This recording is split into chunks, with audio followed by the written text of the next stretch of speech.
Good morning, I am Felix, and today I am going to read you the story of the battle against Ai. Joshua, who came directly after Moses, had to fight the city of Ai. Their soldiers were beating them up, and I feel like most of us are getting beat up by AI, artificial intelligence as we know it.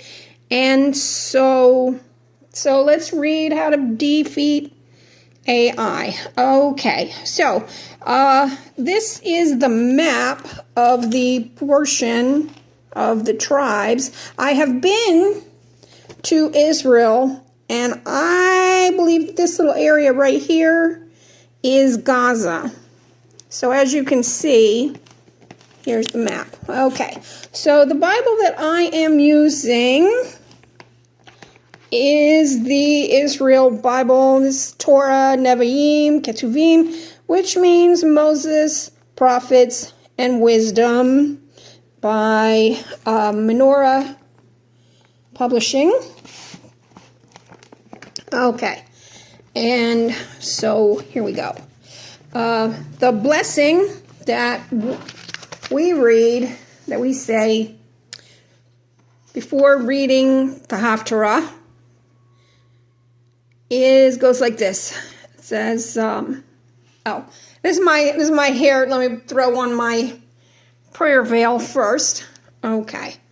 Baruch atah Adonai Eloheinu melech haolam asher ba'kor bin ve'im tovim v'ratza v'divreihem hanei emurim be'emet Baruch atah Adonai habocher betorah u'Moshe avdo u'V'Yisrael amo u'vinuei ha'imet Vatsacha. I'm not sure. I can't read my own handwriting, and I don't usually, say the prayer for the Haftarah. So it's difficult for me. Anyway, that means praise to you, Adonai God, Sovereign of the universe, who has chosen faithful prophets to speak words of truth. Praise to you, Adonai, for the revelation of your Torah, for your servant Moses, for your people Israel, and for the prophets of truth and righteousness. Lord, AI is currently whipping our butts, taking everybody's job. It's scary. A lot of people are afraid that it's going to kill us. I don't know. I pray that you will help me to defeat what I need to defeat, and I pray that you will fight the enemies of Israel and the Jewish people. And so away we go. This story is in Joshua 7-9.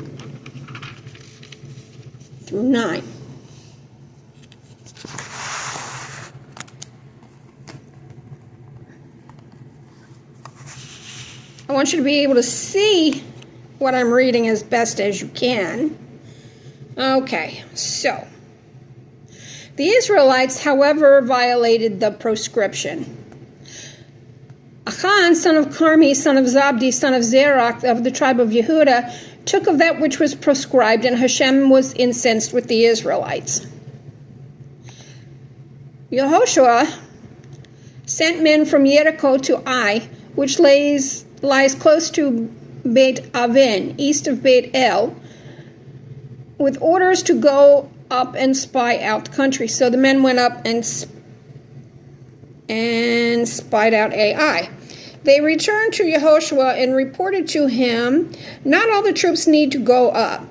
Let 2 or 3 go up and attack Ai.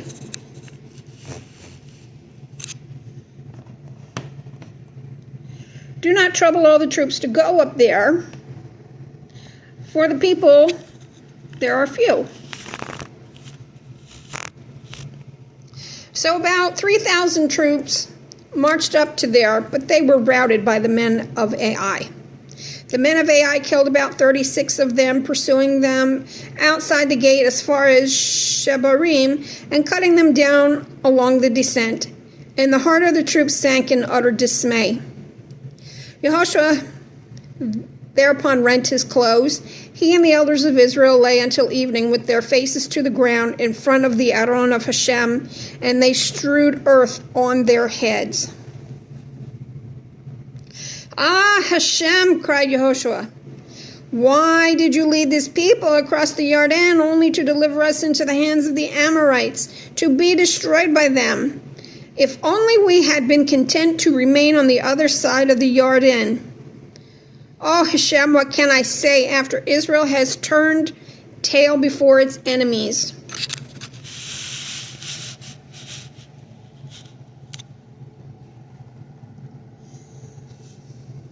When the Canaanites and all the inhabitants of the land hear of this, they will turn upon us and wipe out our very name from the earth.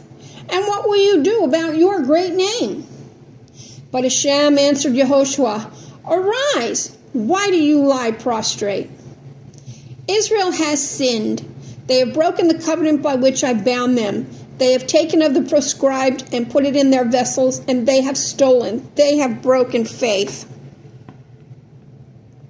Therefore, the Israelites will not be able to hold their ground against their enemies. They will have to turn tail before their enemies, for they have become proscribed. I will not be with you any more unless you root out from among you what is prescribed. Go and purify the people. Order them. Purify yourselves for tomorrow. For thus says Hashem, the God of Israel, something proscribed is in your midst, O Israel, and you will not be able to stand up to your enemies until you have purged the proscribed from among you.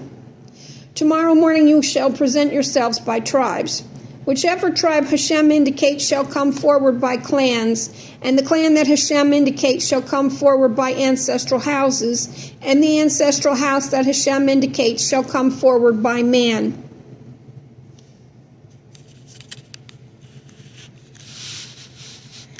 Then he who is indicated for prescription, and all that is his shall be put to fire, because he has broke the covenant of Hashem, and because he has committed an outrage in Israel. There's the Hebrew on the other side. I think my reading's bad. In English is bad. My Hebrew is not that great unless I spit it out really fast. Early the next morning, Yehoshua had Israel come forward by the tribes, and the tribe of Yehudah was indicated. Then he had the clans of Yehudah come forward, and the clan of Zerach was indicated. Then he had the clan of Zerach come forward by ancestral houses, and Zabdi was indicated. Finally, he had his ancestral house come forward, man by man, and Achan, son of Carmi, son of Zabdi, son of Zerach, of the tribe of Yehudah, was indicated. I wish that things were that easy to just nail down today, that we just narrow down the problem. Then Yehoshua said to Achan, my son, pay honor to Hashem, the God of Israel, and make confession to him. Tell me what you have done, and do not hold anything back from me. Achan answered Yehoshua, it is true, I have sinned against Hashem, the God of Israel. This is what I did. I saw among the spoil a fine Shinar mantle, 200 shekalim of silver, and a wedge of gold weighing 50 shekalim. And I coveted them, and I took them. They are buried in the ground in my tent with the silver under it. Now, Shinar is actually in Iraq. I don't know what it was doing in the pile. Yehoshua sent messengers who hurried to the tent, and there it was, buried in his tent with the silver underneath. They took them from the tent and brought them to Yehoshua and all the Israelites and displayed them before Hashem. Then Yehoshua and all Israel with him took Achan, son of Zerach, the silver, the mantle, and the wedge of gold, his sons and daughters, and his ox, his ass, his flock, and his tent, and all his belongings, and brought them up to the valley of Achor. And Yehoshua said, what calamity you have brought upon us! Hashem will bring calamity upon you this day. And all Israel pelted him with stones. and they put them to the fire and stoned them. They raised a huge mound of stones over him, which is still there. Then the anger of Hashem subsided. That is why that place was named the Valley of Achor, as is still the case. Hashem said to Yehoshua, "Do not be frightened or dismayed. Take all the fighting troops with you, go and march against Ai. See, I will deliver the king of Ai, his people, his city, and his land into your hands. You shall treat Ai and her king as you have treated Jericho and her king. However, you may take the spoil and the cattle as booty for yourselves. Now set an ambush against the city behind it." So Yehoshua and all the fighting troops prepared for the march on Ai. Yehoshua chose 30,000 men, valiant warriors, and sent them ahead by night. He instructed them as follows: "Mind, you are to lie in ambush behind the city. Don't stay too far from the city, and all of you be on the alert. I and all the troops with me will approach the city, and when they come out against us, as they did the first time, we will flee from them. They will come rushing after us until we have drawn them away from the city. They will think they are..." Sorry, that looks awful.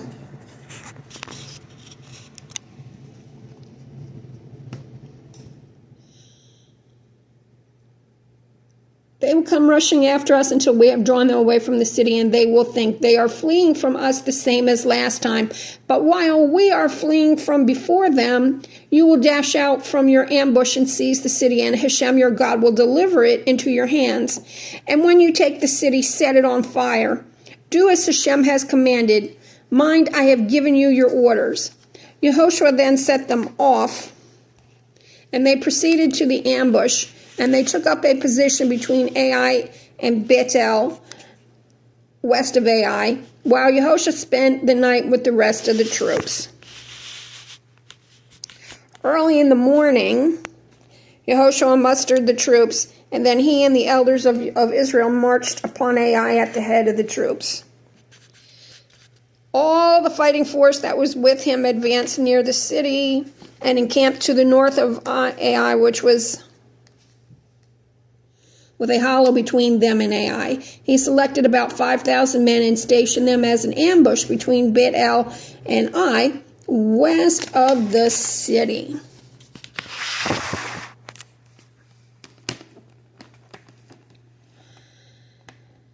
Thus the main body of the army was disposed on the north of the city, but the far end of it was on the west.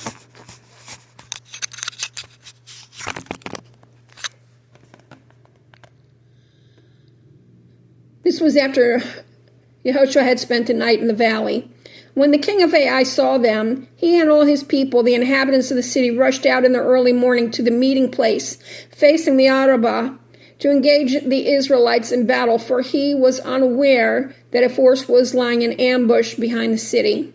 Yehoshua and all Israel fled in the direction of the wilderness as though routed by them. All the troops in the city gathered to pursue them. Pursuing Yehoshua, they were drawn out of the city. Not a man was left in Ai or in Bethel who did not go out after Israel. They left the city open while they pursued Israel. Hashem then said to Yehoshua, "Hold out the javelin in your hands toward Ai, for I will deliver it into your hands." So Yehoshua laid out the javelin in his hand toward the city. As soon as he held out his hand, the ambush came rushing out of their station. They entered the city and captured it. They swiftly set fire to the city. The men of Ai looked back and saw the smoke of the city rising to the sky. They had no room for flight in any direction. The people who had been fleeing to the wilderness now became the pursuers. For when Yehoshua and all Israel saw that the ambush had captured the city, and that smoke was rising from the city, they turned around and attacked the men of Ai.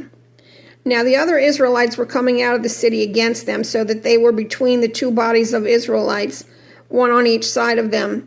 They were slaughtered so that no one escaped or got away.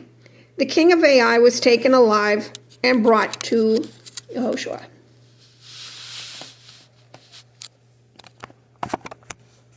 Sorry. Okay. When Israel had killed all of the inhabitants of Ai who had pursued them into the open wilderness, and all of them to the last man had fallen by the sword, all the Israelites turned back to Ai and put it to the sword. The total of those that fell that day, men and women, the entire population of Ai, came to 12,000. Yehoshua did not draw back the hand with which he held out his javelin until all the inhabitants of Ai had been exterminated.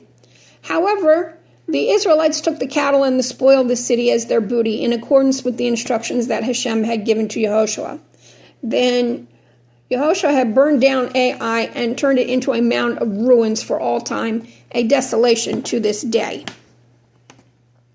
At that time, Yehoshua built a Mizbeach to Hashem, the God of Israel, on Har Ebal, as Moshe, the servant of Hashem, had commanded the Israelites.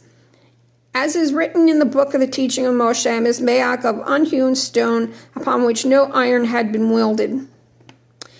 This is similar to the temple in Israel. The stones were not to be cut with metal. They offered it on it burnt offerings to Hashem and brought sacrifices of well-being. And there, on the stones, he inscribed a copy of the teaching that Moshe had written for all the Israelites.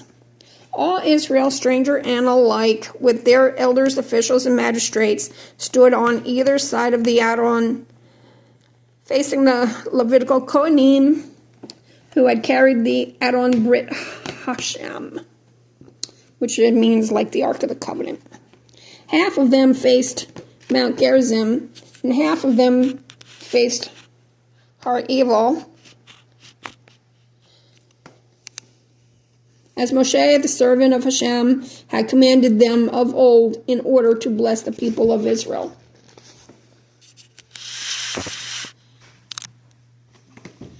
After that, he read all the words of the teaching, the blessing, and the curse, just as it is written in the book of the teaching. There was not a word of all that Moshe had commanded that Yehoshua failed to read in the presence of the entire assembly of Israel, including the women and the children and the strangers who accompanied them. And that's the Battle of Ai. And you can take whatever you want from that. Fast and pray. We're all in this together. Have a great day. Thanks for listening.